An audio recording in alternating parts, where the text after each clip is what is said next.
ఏ సౌఖ్యము ఏ సుఖము మీకు కలిగితే మీరు వర్ధిల్లుతారో, ఏ సుఖము మీకు ఉంటే మీరు వృద్ధిలోకి వస్తారో అటువంటి సుఖాన్ని పరమాత్మ మీకు కల్పిస్తాడు.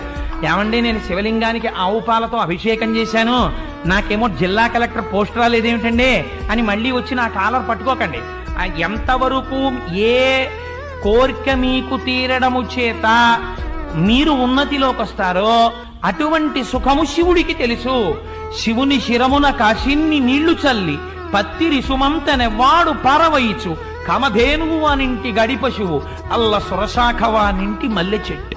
ఆయన ఏదైనా ఇవ్వగలడు మహాత్ముడు, మహానుభావుడు. ఆయన ఏది ఇవ్వలేడు గనక ప్రపంచమనకంతటికీ కూడా శాసకుడు. ఆయన మహేశ్వరుడు, అందుకని ఇవ్వగలడు కాబట్టి ఇస్తాడు. ఆవు పాలతో అభిషేకం చేస్తే వచ్చేటటువంటి